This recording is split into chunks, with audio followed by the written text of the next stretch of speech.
আসন্ন জাতীয় নির্বাচন ও গণভোটকে ঘিরে দেশ জুড়ে চলছে সাধারণ মানুষের মনে নানা জল্পনা কল্পনা। ভোটের মাধ্যমে সরকার গঠনের পাশাপাশি রাষ্ট্রের গুরুত্বপূর্ণ সিদ্ধান্তে জনগণের সরাসরি মতামত জানানোর সুযোগ দেয় গণভোট। কিন্তু সাধারণ মানুষ আসলে কি প্রত্যাশা করে আসন্ন নির্বাচন ও সম্ভাব্য গণভোট থেকে? রাজধানী থেকে গ্রাম, শ্রমজীবী মানুষ, তরুণ, নারী, পেশাজীবী ও ব্যবসায়ীদের ভাবনাই বাকি।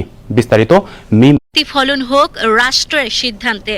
কঠোর পরিশ্রমে জীবিকা নির্বাহ করা শ্রমজীবী মানুষের প্রত্যাশা খুবই স্পষ্ট। তাদের দাবি নির্বাচন হোক শান্তিপূর্ণ, সুষ্ঠু ও নিরপেক্ষ। ভোট দিয়ে যেন তারা এমন নেতৃত্ব বেছে নিতে পারে যারা কর্মসংস্থান, ন্যায্য মজুরি ও জীবনযাত্রার ব্যয় কমানোর দিকে নজর দেবে। সরকার এমন দরকার যে মানুষজন যেন রিস্কমুক্তভাবে রাস্তায় বেরোতে পারে, জানি জীবনটা নিয়ে সুন্দরভাবে মার্কলতে বেরোইয়া আবার যেন মার্কলে ফিরতে পারে, এরকম একজন লোক দরকার। স্বৈরাচার সরকার যখন ছিল তখন আমরা এই গাড়ি নিয়ে এই জায়গায় আসতে পারতাম না। এই জায়গায় আসলে আমাদের 1300 টাকা জরিমানা দিতে হতো। এখন দেখা গেছে অন্তর্বর্তী সরকারিকালীন আমরা মোটামুটি চলতেছি সারা ঢাকা শহরে। আমাদের এরকম একটা সুযোগ সুবিধা দিলে দেখা গেছে আমাদের জন্য একটু ভালোই হয়। নারী ভোটারদের ভাবনায় রয়েছে নিরাপত্তা, শিক্ষা ও সম অধিকার। তারা চান নির্বাচিত প্রতিনিধিরা নারীর ক্ষমতায়ন, কর্মসংস্থান ও সহিংসতা প্রতিরোধে কার্যকর ভূমিকা রাখুক। আমরা এবার ভালো সরকার চাই, যাতে জনগণ ভালো থাকে, ভালো হয়, এইটাই আমরা চাই। আর ভোট যে জোটবদ্ধ হইতে পারবে তারই আমরা ভোটটা দেব।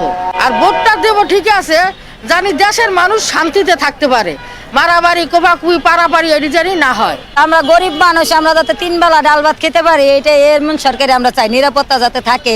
ফুটপাতে দোকান ব্যবসায়ীর প্রত্যাশা নতুন যে সরকার হবেন তার কাছে একটাই চাওয়া, যদি ফুটপাত উঠিয়ে দেওয়া হয় তার আগে যেন তাদের পুনর্বাসন করে তারপরে উচ্ছেদ করা হয়।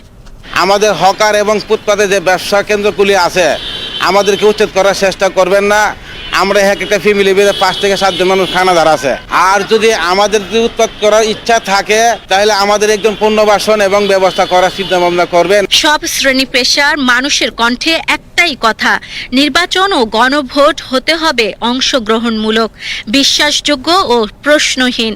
কারণ গণতন্ত্রের শক্তি শেষ পর্যন্ত জনগণের ভোটেই। সুষ্ঠু নির্বাচন ও গণভোট এই দুটিই পারে জনগণের আস্থা ফিরিয়ে আনতে। আর সেই আস্থার উপরেই নির্ভর করে একটি শক্তিশালী গণতান্ত্রিক রাষ্ট্রের ভবিষ্যৎ। মিম আক্তার, বিটিভি নিউজ।